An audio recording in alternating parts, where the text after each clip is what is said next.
Test. I can't hear it, so.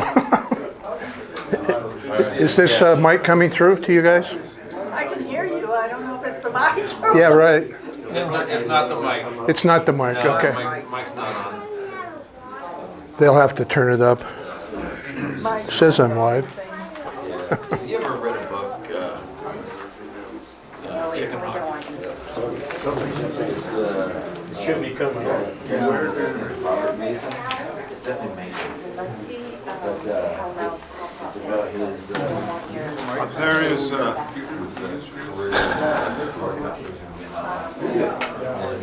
His training and all this stuff. And I got to do Oh, crap. This guy ended up going to prison when he just trivia. My dad was a four-engine pilot, so he was in Europe delivering B-17s. There's one entry in his logbook where he took a P-47 on a joyride. Oh, really? And so I can't imagine there was no checkout, there was no instructions. My dad flew just about all of the bombers. He flew them to get from New York to California when he was on leave. It was kind of wide open, I think. Once you were checked out, you know, the throttles were the same there. All you had to do was make sure you knew. I don't know whether they actually needed the check ride for the bomber. It seems like you should have been, but a P-47 just one control. Crazy. It's a crazy, huge 2,000 horsepower engine. Yeah, right. Must be the 10th Mountain Division. Well, good morning.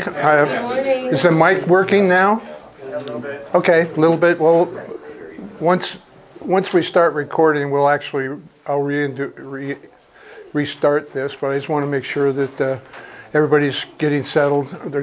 We have an overflow in the library, and it's being put on the TV there, so Mike's trying to figure out how that happens, so it would be just a few seconds delay. This is being recorded, and it'll be on a YouTube for later reference if people miss it or if you want to refer to it. So I am at the mercy of my technical people. We all are. When that happens.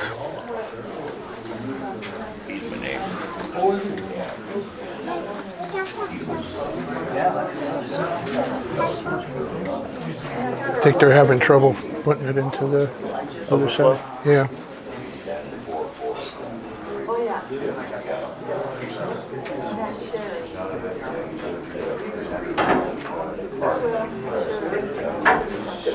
High technology.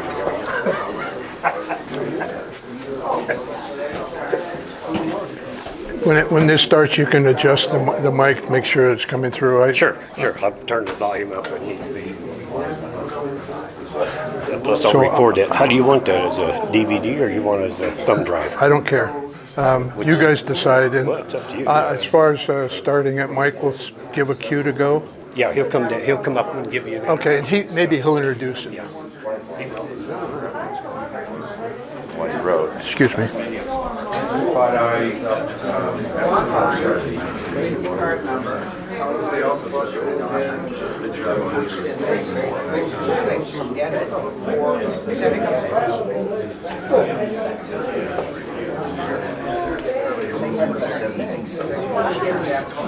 Are you in trouble? Are you having trouble?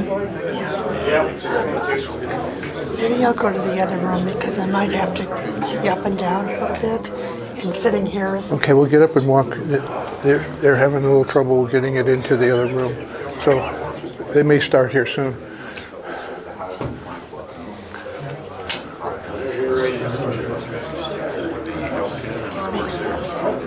It's going to start in a minute. Makes perfect sense.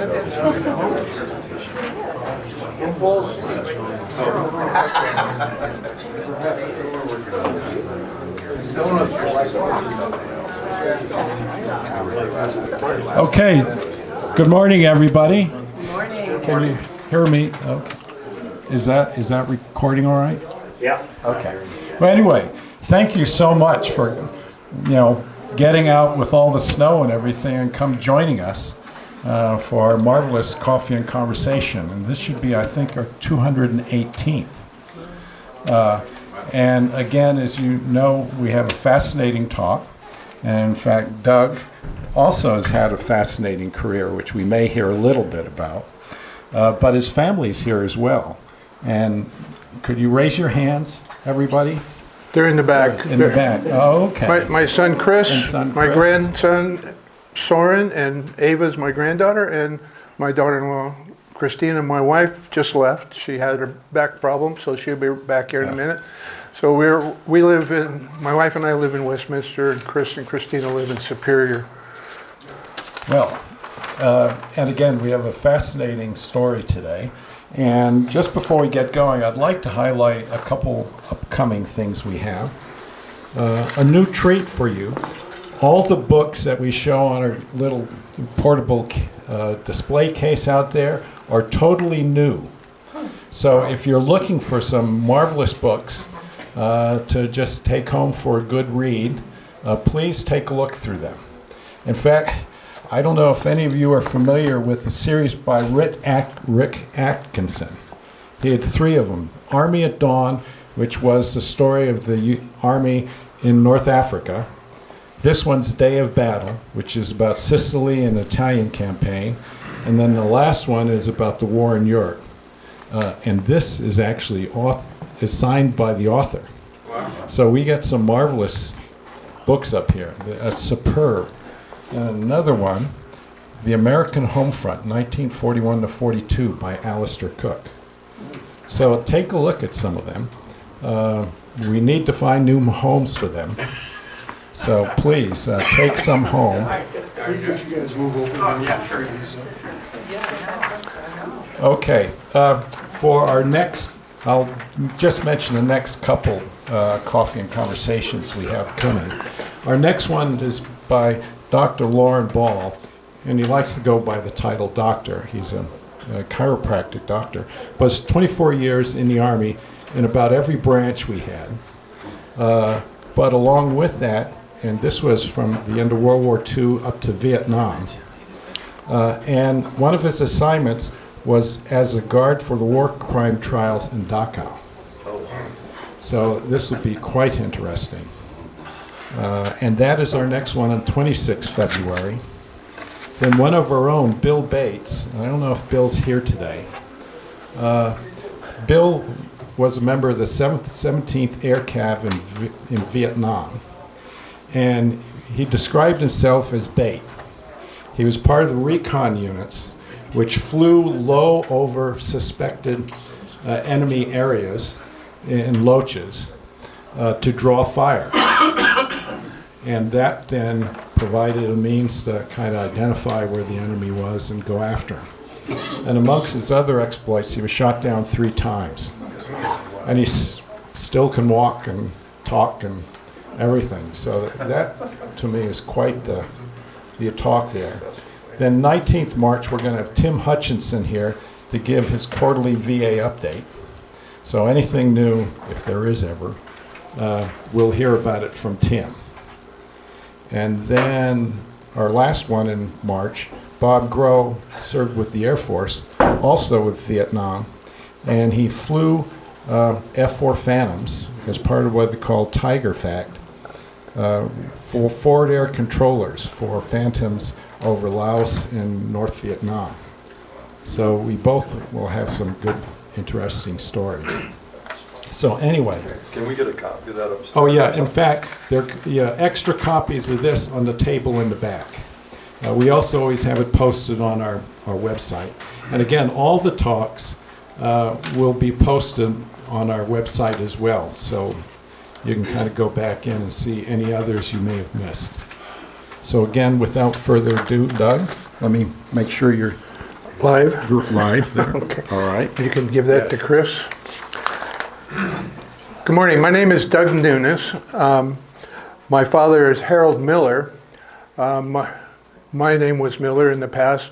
When I went to school, I was registered as Dougie Nunes. When I got to the time to go to Vietnam, the military required me to use my official name. up until 1966, I was known as Nunes. So my mother and I agreed that we would change my name to Nunes. So that's how there's a difference between Nunes and Miller. My name was changed to Nunes. This talk is going to be mainly about my dad's service in Europe, and about, he gave this same talk to groups when he came back from Europe. He was a P-47 pilot. He was in high school. My mom and he were boyfriend and girlfriend in high school. He was a straight A student. He graduated in January of 1943, which was early, and he couldn't join the military because he wasn't going to be 18 until April. So he, as soon as he was 18, he joined the military and went into training down in Alabama in flight training. He always wanted to be a pilot. He drew pictures of airplanes when he was in high school and the like. So we'll be talking about what the beginning of his career was like. And then there's a video of his gun cameras. The P-47 has 8 50 caliber machine guns, 4 on each wing, and they carry about 3,000 rounds of ammo. On top of that, they're capable of carrying 250-pound bombs, and this is a fiberglass gas tank that was also convertible to a 500-pound bomb, could be carried in this location. This extra gas tank allowed them to fly further. When they got over their destination, the range of the aircraft was about 850 miles. When that's a fiberglass tank, they would jettison the tank for flying back. Their job was to escort B-17 bombers from England into Europe and back. So part of what he's going to talk about from the movies of his gun camera, the camera was synchronized with the firing of every couple rounds, and it was also, you could trigger it to activate when there was no guns used. So he would use that for reconnaissance, and he will tell us about each mission. It's 16 millimeter film. We actually have the actual 16 millimeter copies of that, all of his missions. Over the years, we've converted it from physical film to VHS, from VHS to DVD and DAT recording, and now it's on an MP4. So as technology improved, we kept improving the technology. But originally, this was 16 millimeter movie film.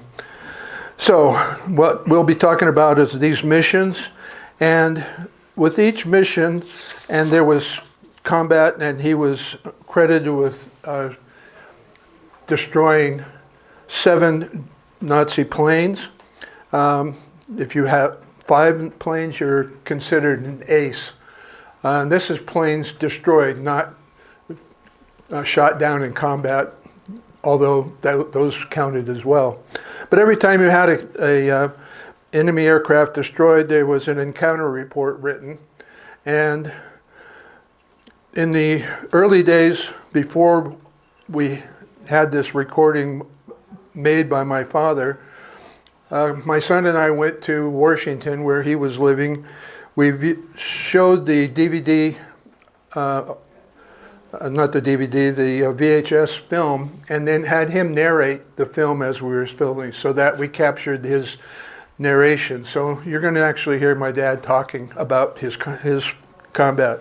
But these encounter reports documented the kill of enemy aircraft. So my son Chris is going to read this encounter report, which will give you the flavor before you hear from Harold. So Chris, if you want to go ahead and read that. I'll come up. Can you hear me? Is it working? No.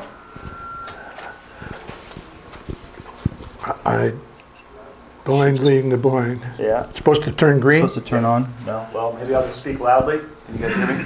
I think we wanted to get it on the record. Can you hear him? Yeah? Go ahead. All right, I'll just speak into it, but I'll also speak loudly. All right, so this was the encounter report that he filed in his own words. June 22nd, 1944, the 352nd Fighter Squadron, south of Rouen, approximately 300 feet off the ground. Regarding Messerschmitt's 109. One Me-109 destroyed. So this is his description. I was flying White No. 3 in Jockey Squadron on withdrawal support to the heavies. We were nearly at the coast south of Le Havre when I saw 3 enemy aircraft diving below the Big Friends and heading in the general direction of Paris. My flight leader lost sight of them for a moment, so I said, "I saw them," and he said, "Okay, lead the way." We dove to about 6,000 feet when someone said, "Those are P-47s." So I pulled up and lost sight of the No. 3 enemy aircraft, who was straggling slightly from the other 2. I then changed my mind and called and said I was going to go down to make sure. I lost sight of No. 3 enemy aircraft as they were well camouflaged, so I closed on the other 2. By this time we were balls out with water boost and all forward. As I was closing in on the 2, tracers ripped over my wing, and I looked back and saw No. 3 enemy aircraft about 100 yards lying astern of my wingman and firing like mad. I called "break right," and the enemy aircraft did not attempt to turn with us. At this time we orbited once and took up the chase again. We intercepted a conservative 15 to 20 enemy aircraft also on the deck, so I pulled up to about 1,000 feet and sized up the situation. I had just learned a valuable lesson, so I stayed at that altitude and looked them over good. I didn't want to blast into the center of them and wind up getting my wingman and myself both clobbered and not get any of them. I picked what I thought was the last man and began closing from the right. He was about 300 feet and dove to the deck and began reefing it in a right turn and pulled up slightly. We were both drawing streamers, and I called my wingman and told him to be sure no one was on his tail and none was on mine, as I was going to get the enemy aircraft. I could only pull it in tight enough to get strikes about halfway up his fuselage and all over his tail. Then he sealed his own fate by starting to reverse his turn. He was then clobbered proper. The whole fuselage seemed to light up with strikes. Some flame came out from under the engine cowl, and coolant from his radiators began streaming out. I was pretty close. By this time, I saw him open the canopy and look over his left shoulder at me. Then he let it go and unfastened his straps and appeared to be pulling at his legs. I think he was pretty shot up in the legs. He raised himself up with his arms as I went by and began to roll over and bail out.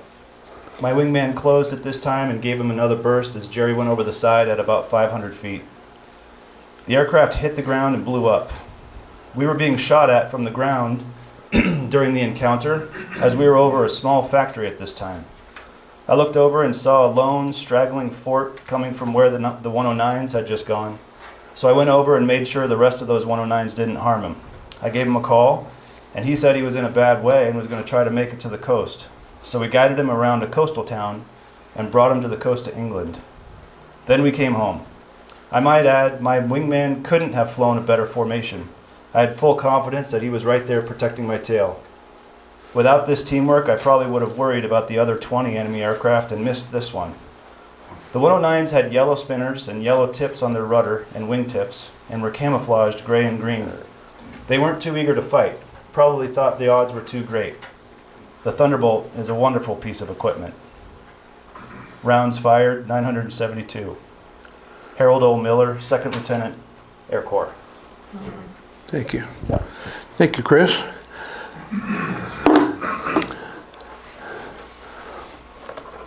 This is an Me-109, and this is the aircraft that he encountered.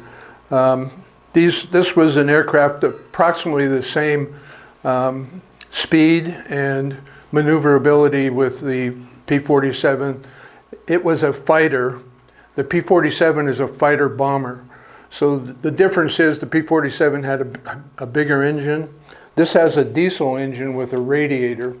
But they were still very competitive aircraft.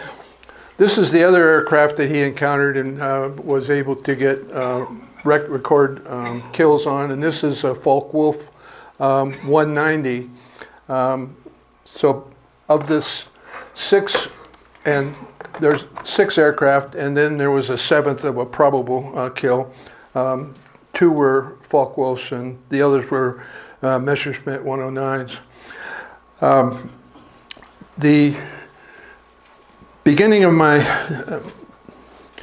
let's see, this is the mission of the P-47 to protect the B-17s as they flew in formation, many big formations. This is the ME-109, and this is a painting or a print that I have in my office. It's a fairly big print. So this is typical. The hunter becomes, here's the hunter, here's the being hunted. This particular print is signed by all 5 pilots this photograph was taken from, including the German ME-109 pilot. Sniffles is a cartoon mouse that was common in 1940s. He was a church mouse. Those cartoons I remember seeing. This cartoon, he had a little squeaky voice, and his name was Sniffles, and that's the name that my dad gave his aircraft, Sniffles. Harold, my dad, flew this plane in various configurations. This is called a Razorback or a Model D P-47. There was a Model A, B, C, and D.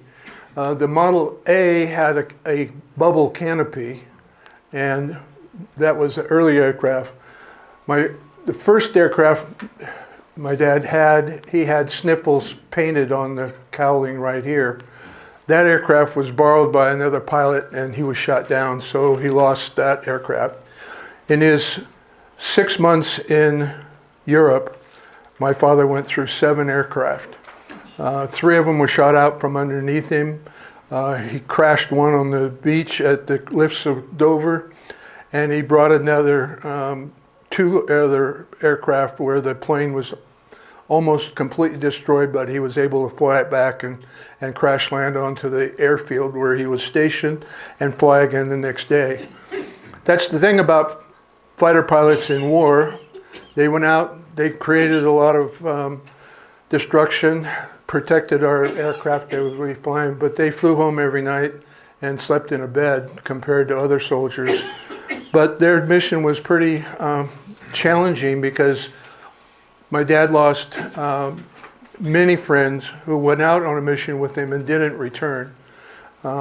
So Sniffles was that aircraft.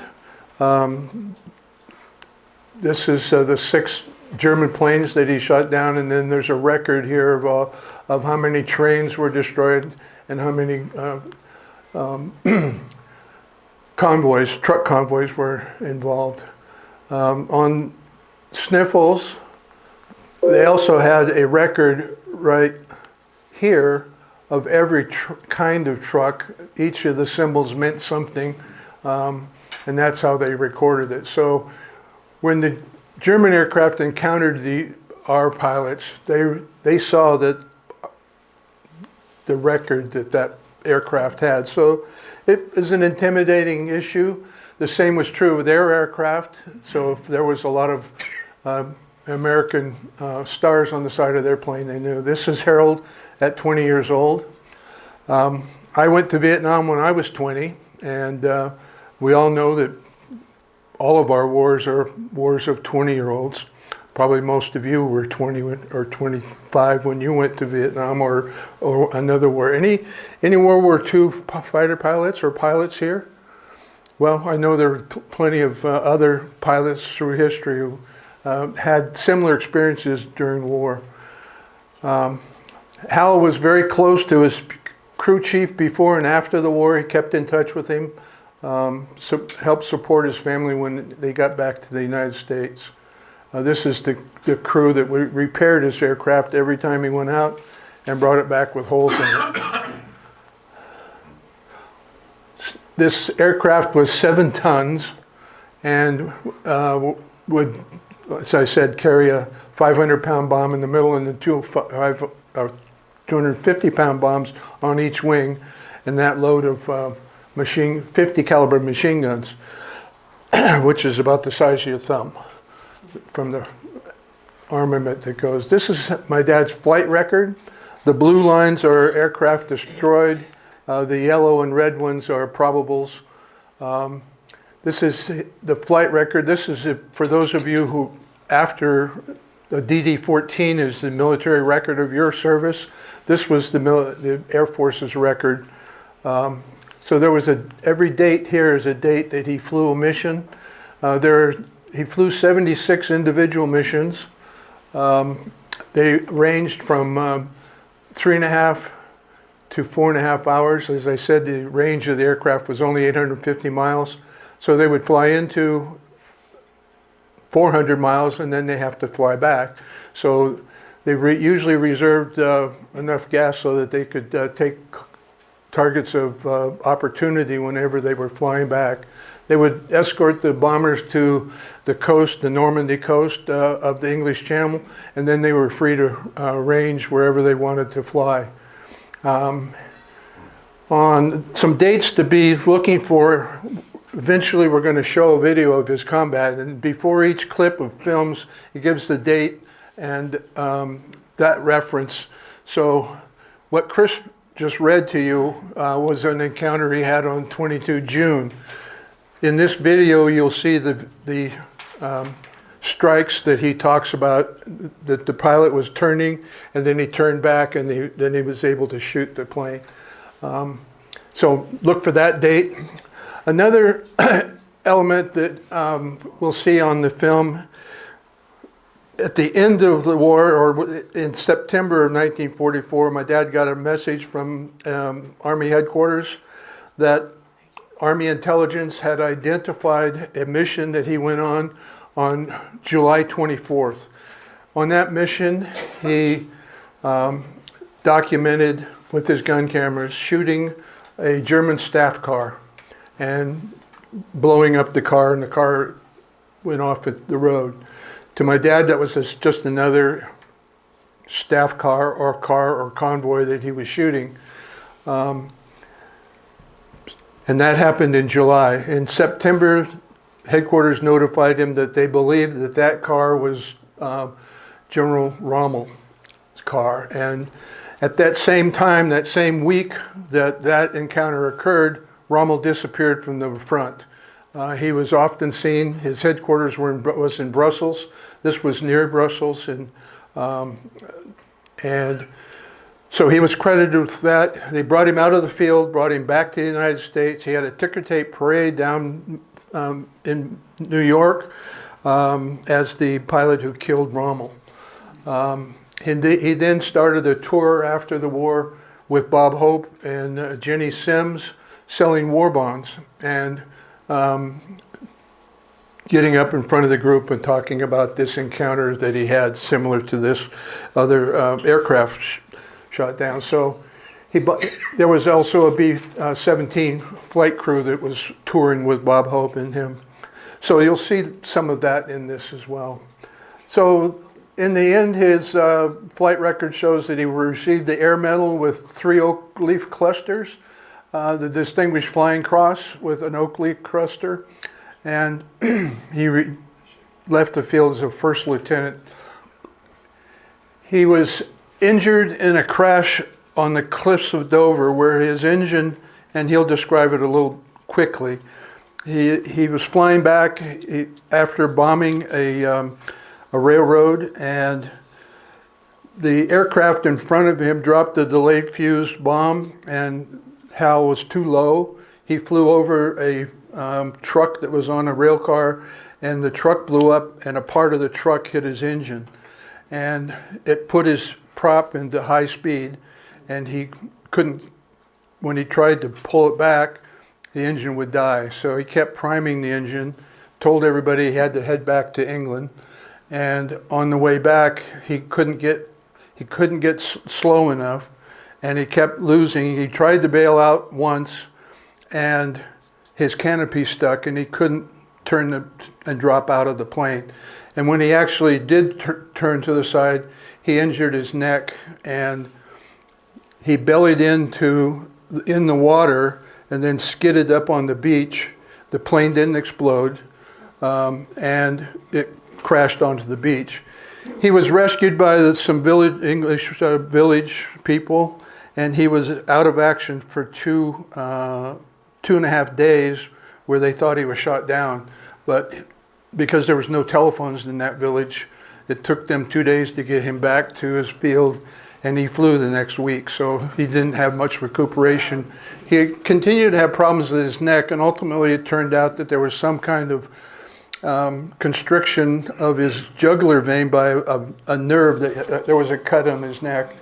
And at the end of the war, he was not able to fly anymore, because when he got into a stressful situation, apparently that nerve would broke off his jugular vein, and he blacked out 3 or 4 times. So when he returned from the war, he never flew again after returning to the United States. So it's really, and many of my friends who were helicopter pilots in Vietnam, the same situation. They flew Chinooks, they flew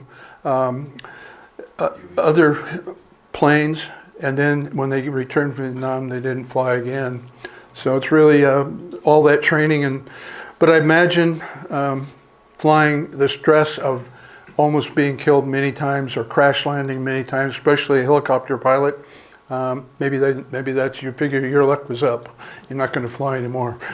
That sounds like the way it goes. So this again, Hal with his.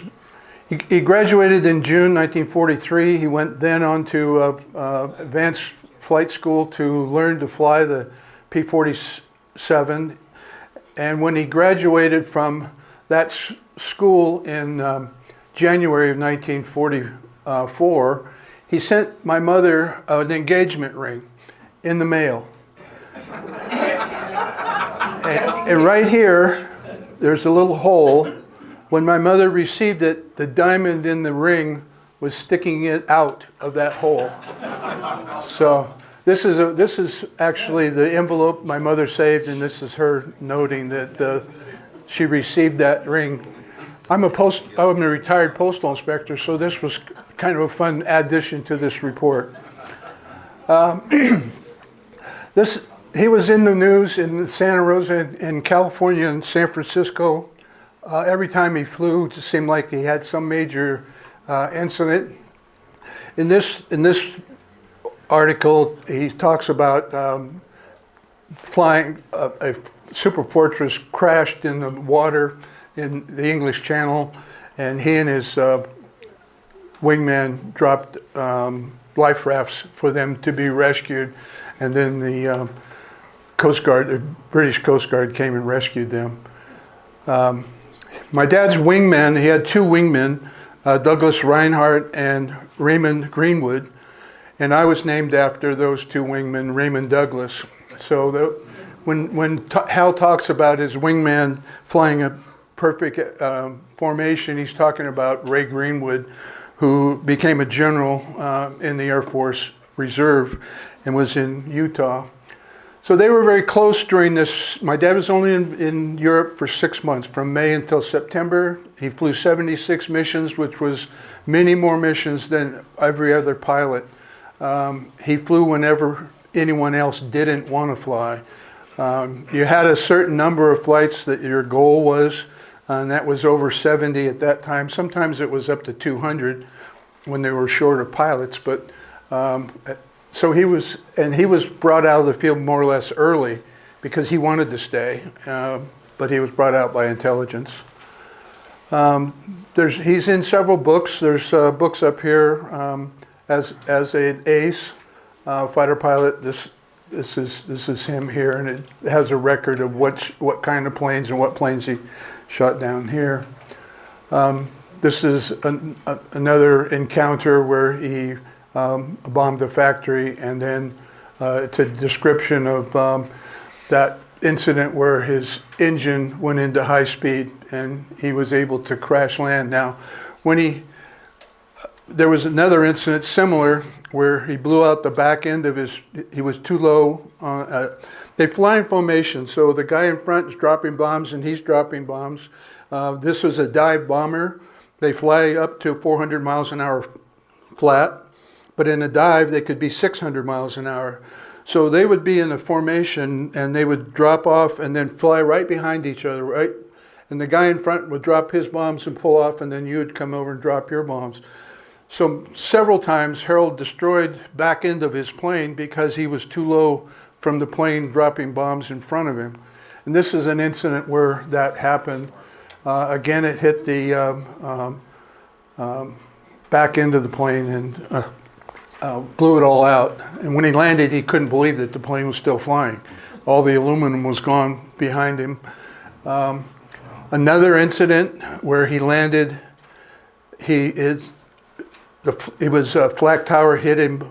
He was attacking the flak tower. It's a big tower with a cannon on it, and it's shooting flak. I don't know what they call that what millimeter is, but they're shooting at him, and it hit his engine, and it blew the open, and oil blew all over the canopy, and blacked out his canopy.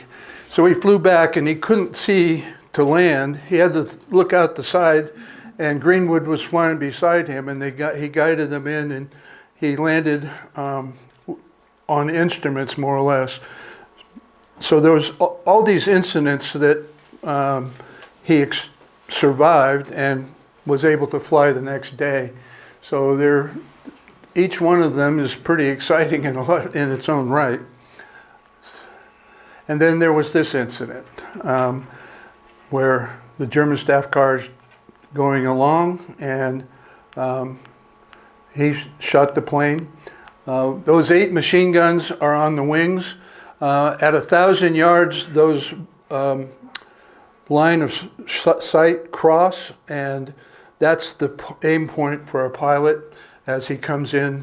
So at 1,000 yards is where the perfect place is, where all 8 of those guns are concentrated in the same place, and that's what caused this explosion. They figured the car was going 80 miles an hour. Rommel was the commander of Normandy forces during D-Day. If you go back to Harold's flight record, he flew 3 missions on D-Day, returning to his base, reloading, coming back out, and flying over the beaches of Normandy. These are just the sequences. You'll see the actual video. It's fairly quick, so I just wanted to and that video is the 24th. After the war, German records show that Rommel's car was actually destroyed on the 17th. So Hal didn't shoot Rommel's car. But that wasn't discovered until later in December or something of 1940, or at the end of the war. This is a photograph of Rommel's car. Rommel's driver was a good friend of Rommel's, and he was killed during this encounter, but the guard that was riding in the back with Rommel wrote a book about this incident, and it's the exact description of Hal's attack, but in the book he just describes it as an Allied aircraft. They don't say. But I looked this up in Google in 2008, and at 2008, there was still a controversy of which pilot actually shot Rommel's car. There was Canadians and British pilots that claimed that day that they had shot up a German car in France. Harold's record of the 24th was only 7 or 8 miles from Brussels, which is where Rommel's headquarters was. His is the only film documentation of an attack, but it's the wrong date. So we conclude he didn't do it, but still there's controversy which one of these pilots did it. One of them that claimed that the Canadian government claimed was killed in November, just a few months after that attack. Rommel was injured, and he was in the hospital for quite a bit, but this is the same time where WWII was happening, where the attack on Hitler occurred, and Rommel was implicated in that. And while Rommel was recuperating at home, SS arrived at his home, and Hitler sent a message to him that if Hitler wanted him gone, and Hitler challenged him to kill himself or be arrested and tried as a criminal for treason. And he chose to commit suicide. This is the pilots that were recorded an attack on that July 17th, the right date. And this is Rommel's grave. After the war, he toured with Bob Hope and Ginny Simms, who was a singer. I didn't know who she was, but apparently she was famous then. This is a B-17 flight crew, and then Hal in the center here. In 1995, Hal went back to the Air Force base that he flew out of, which was Radon, England, near Suffolk. And this is him with the other pilots that he had flown with. Now that is a cornfield, and there's just this memorial in the center of the cornfield of the air base there. So Mike is, we're going to be, Harold, yeah. Harold is from Santa Rosa, California. That's where I was born also. Sonoma County has an air museum, and this is an exhibit that I put together in that museum for several years. And I hope to bring maybe some of this back here to share off and on. But this is the headlines of the kind of thing during September 1944, after that ticker tape parade. So this will go into the combat film. What's written on the side of your plane? This is Chris and me talking back and forth with Harold. That's the name of the plane. It was a little cartoon mouse back in the early days of Mickey Mouse. It came out second best to Mickey. You can talk about what's written on what's on the side of your plane. The German swastikas and trains, right? The first ones were trains. There were 38 trains when it was finally finished, and I think 50 or some odd truck convoys. 6 swastikas, but Plus one. plus one.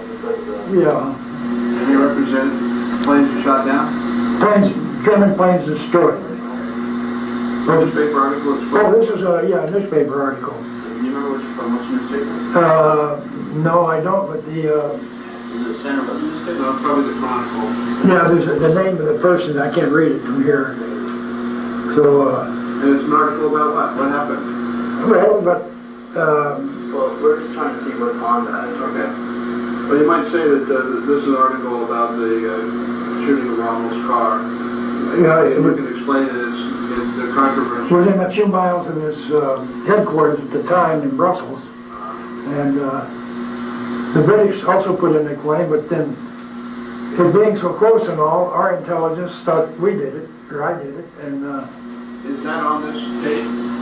That sequence of the film? sequence is on, yeah. Okay. And the fact, So you'll discuss that later in the I'll discuss it when that mission comes up. It's very short, but it was excellent shooting.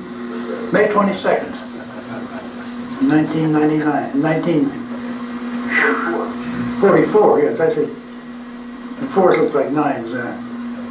What do I know?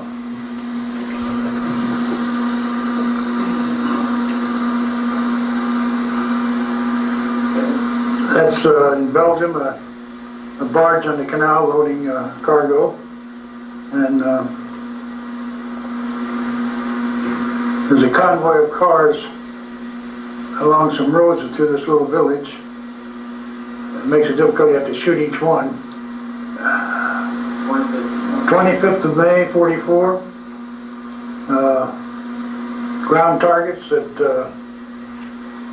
locomotive there. This must be in the Netherlands. And we only literally shot the locomotives when there were passenger cars on the train. We never, and that I know of, would never shoot a passenger car or rip it. If it's a military thing, yes, we did. But when they're all passengers, you just go for the locomotive. And Is the second pass the same one? I believe so, yeah, I didn't get it off. the engineers start tightening down on their steam valves when they see us coming. And that really, when they blow because they got a head of steam on them. Yeah, the locomotive there was another back in the cars. You walked into his.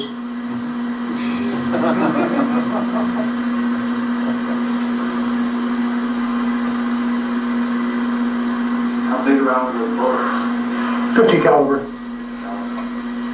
8 of them. 8 at once, 4 guns per wind.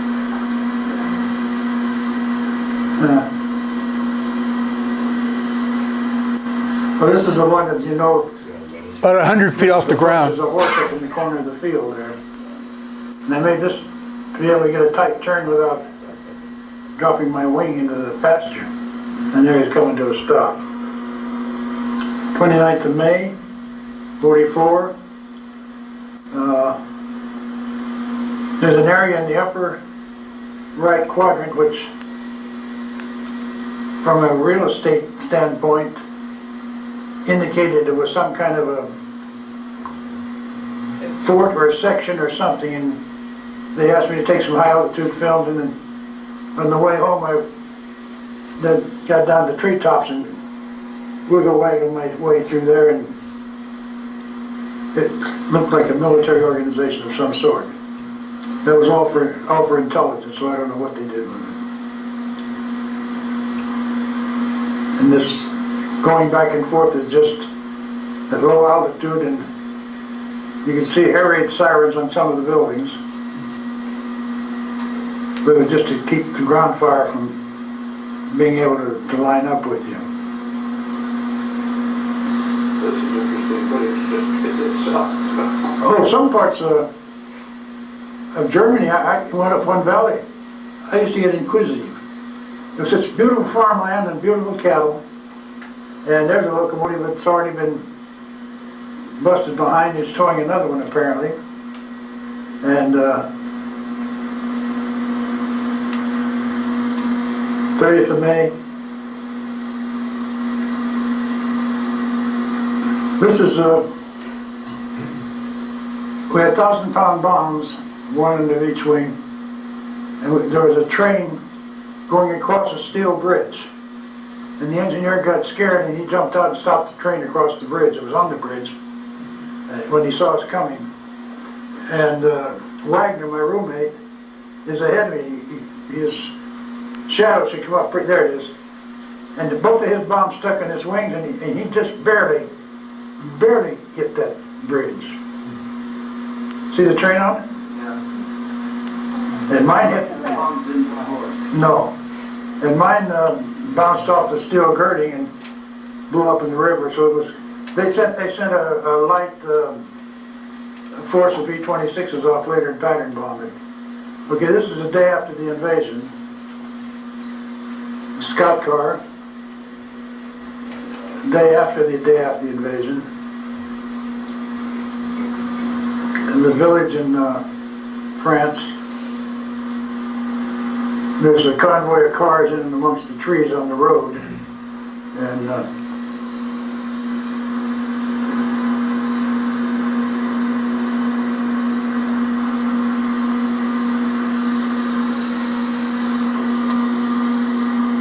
don't know what that was a sweep of, but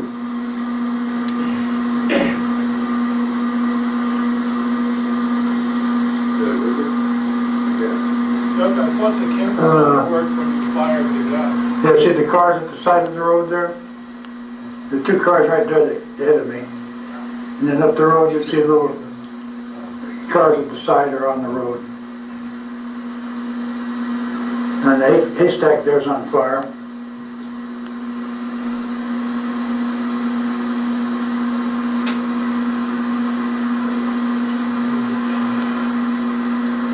You got that one? I got to be a pretty good shot. Now that means I have 100 rounds left when you see the tracers come out. It's time to go home. The day after the second mission, the day after the day after. That's another one of our airplanes. We're attacking this airfield, and it's the one where I burned the hangar down and dropped say, two 250-pound bombs and damaged the buildings. It was a Focke-Wulf assembly plant. They made parts for the Focke-Wulf. And there was a huge storage tank off to the right of the airfield where the liquor is made, Angostura. And that hangar was burned down when I shot in, set the airplanes on fire. And that's dive bombing the railroad. That's the previous airplanes. We had 8 to 11 second delay fuses on the bombs, yeah. 100 yards. Yeah, when you get into a dive, you got handle your torque and you get high speed. You don't want you go too fast, and it ain't no way to rob a railroad. I'll tell you that. Yep. Those were the scariest times when he's diving straight down. Quite busy then. Okay, this is one where I was shooting at the 40 millimeter anti-aircraft battery in the side track there, and there'll be a burst ahead of me. Surprised that when 8 cannons going off, it didn't shake the film more. So 8 machine guns. 8 machine guns going off, it didn't shake the camera more. Well, the airplane weighed 7 tons. But don't they, those things have to generate a lot of recoil. Generates 1,000 horsepower of recoil horsepower. When you fired your guns, you could watch your speed drop 20-30 miles an hour. And see, I was still holding it down because I didn't want to get shot in the ass. Yeah. And then I got so low enough I almost burned the barrels out. Now see, I'm getting down real close, and it dropped a 250-pound bomb, and it blew up, and that's when it scarred the bottom of the airplane. And unfortunately, it was an airplane I had borrowed from somebody else. Yeah, still June the 12th. This is real early in the morning. This is before the sun came up. And on one of these, the truck blew up, and part of it hit my engine and put the propeller into full high pitch, low RPM. And I called my boss and said I got to head back because my prop is in full high pitch, and I'm not sure if I can make it back. And he said, well, I'll send somebody with you. I said, no, you all go about, I can get back okay. Because I see some P-51s over here, I'll join them. And I joined them, and there were 109s taking off from the airport. And I joined them right in formation, right in amongst them. You guys are supposed to have good vision. This is in the dark, partner. Oh, okay. And two of my dope bumped together trying to get on my tail. And that's where I got into the cloud and kind of disappeared away. What's this one? That's a 109. Wheels down? Yeah, I hit him and he knocked his wheels down. But he just, Were they fast with it? no.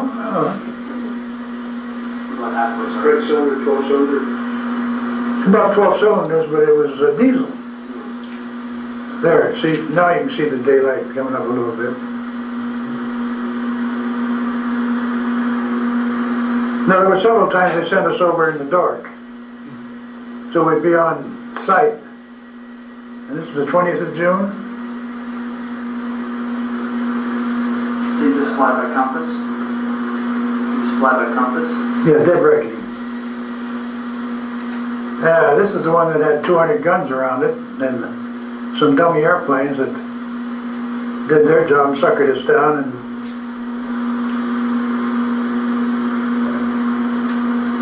this is a dummy aircraft on an airfield between Dover and Steiner Lake, and it was put out there just to sucker us down, and they did.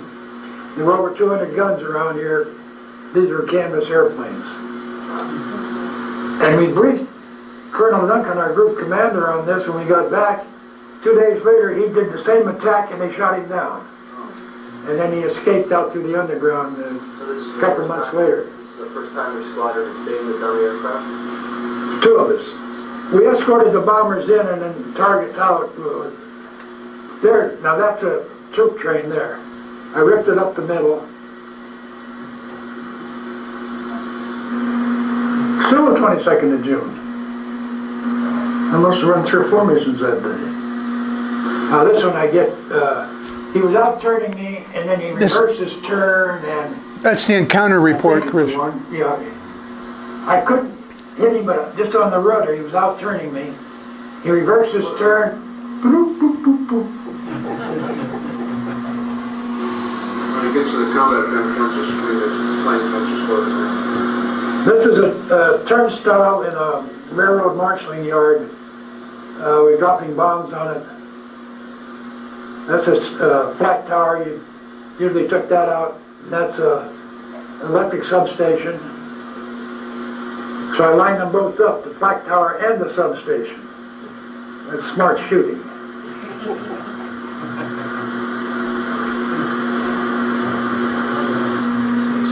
Oh, this is the one with the 2 I damaged and got the probable on. What was the story about that? Were you... I had them cornered. The 3 of them going along, and I attacked them. I was only one person. I was by myself. And I can't tell you why I did it. I just did it.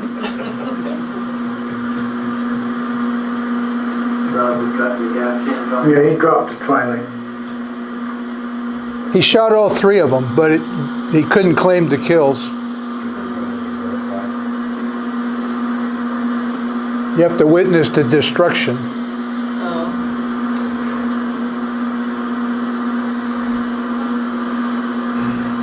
Step cars? They're alongside the road there. 5th of July. There's a car in there, you see it caught fire.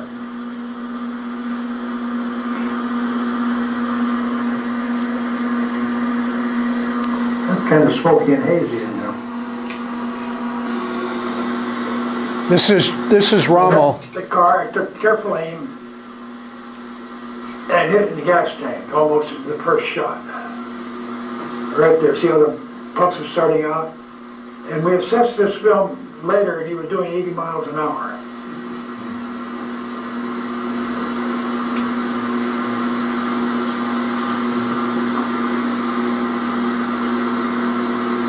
See the gas tank blew? Then it rolled over in the ditch on the other side of those trees. That's all there is to it.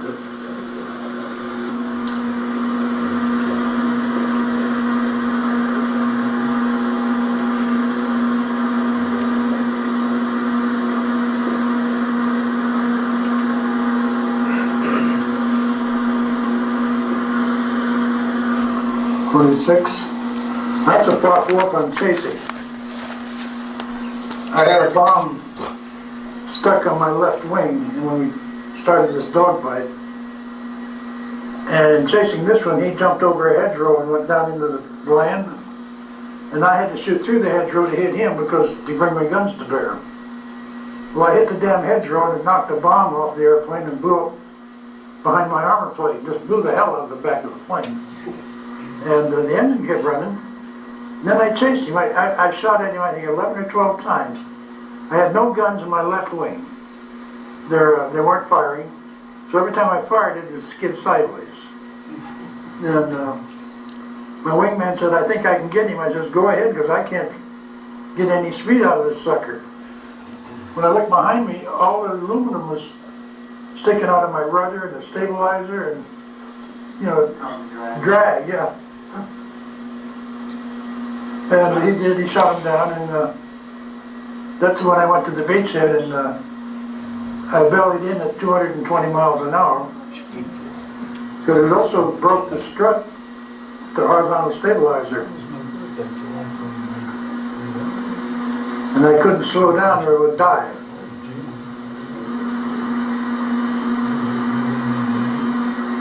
'30th of July.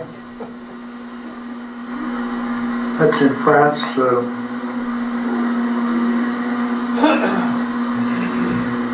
That's a power station, a substation for Orléans, France, where Joan of Arc is from, you know, Orléans.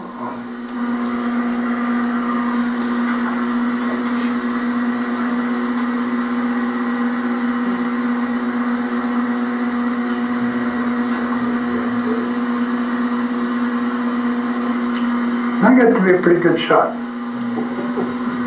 I went down and bore-sighted my own guns and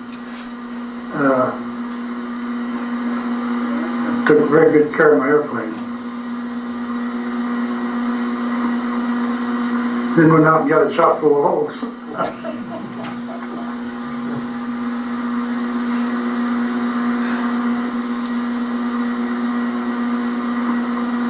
4th of August, it's another train.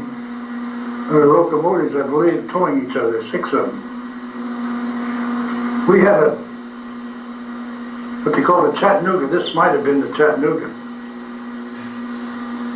where all of Europe was blocked out by 20 by 40 miles, and every fighter group was assigned to one of those blocks to shoot nothing but trains all day long. And I think they shot like nearly 2,000 locomotives in one day. Then,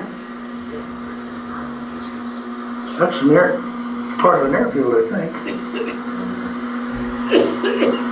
Then they knew where all the trains could be repaired, and they took photos of the shops where they took all the ruined trains and watched how they repaired them, and they'd park them right there waiting for delivery.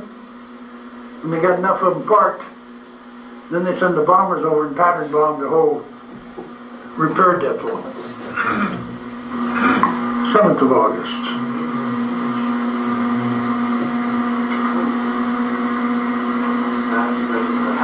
I don't know if it was a radar station, because I think to the left was an antenna. Well, I think my shooting was pretty good there. I hit the house.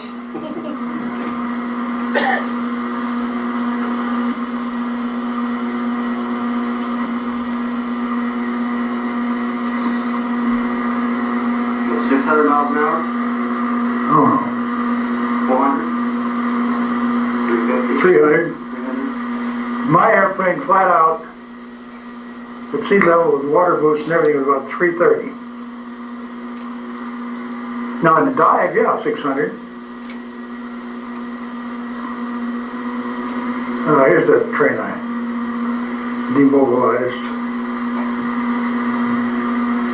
I'm sure they had to redo the tracks and everything on that one. Stop right there. Now right there was where I dropped the 2 500-pound bombs, right there, whoa. Now that was good accuracy. Right. Because when they swung that anti-aircraft gun around, it was right on either side of them, and I could see the dust, and they thought it was a dud. And just as they lined up on me, the thing blew about 100 feet in the air, them, the cars and everything. But I had to get them out of the way first before I did any more working on that train. You see how nice, all them good fires, and no smoke. No smoke, it was jet fuel for the new jets the Germans had.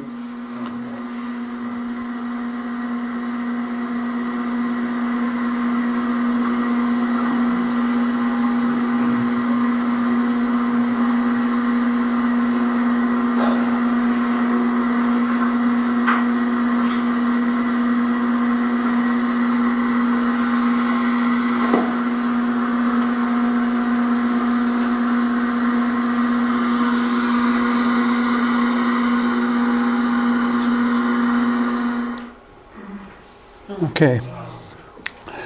Well, that's the end of the film. In flying these things, they're flying out of England. They're coordinating with all the RAF on all these flights. On his flight record, there's a couple of notations about a circus.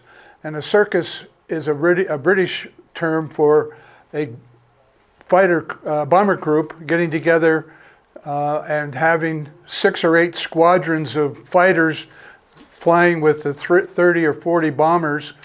And the whole purpose of a circus was to draw the Luftwaffe into the air so they could have a combat and try to take out the planes. Something similar was called a ramrod. And again, the British was a bomber maneuver where they had flights of 30 or 40 bombers flying off to attack a particular airfield. So Harold flew many of those things in coordination with the RAF, but his main mission was protecting B-17s. So that's what I have. If there's any questions, yeah. How difficult is it to get your hands on all that film? Well, my dad, because of the Rommel thing, he was kind of a favorite of some of the generals, and I know that he ended up with the 16 millimeter film, which I think is unusual. I don't know but that's how he got it, is he personally knew these generals and had a contact with them even after the war. So originally when he was showing these off when he first got here, he used a 16 millimeter projector to show these films and then narrated it that way. And I have that film at home, so. Any other questions? Okay, well, I appreciate, I always have fun doing this. Well, Doug, thank you so much. Okay, you bet. Oh, well, thank you. Yeah. So please spend some time, again, come up and look at some of the collection that Doug has. Check out our marvelous new book collection in the corridor, and take a book or two home. So thank you very much, and we'll to the museum, and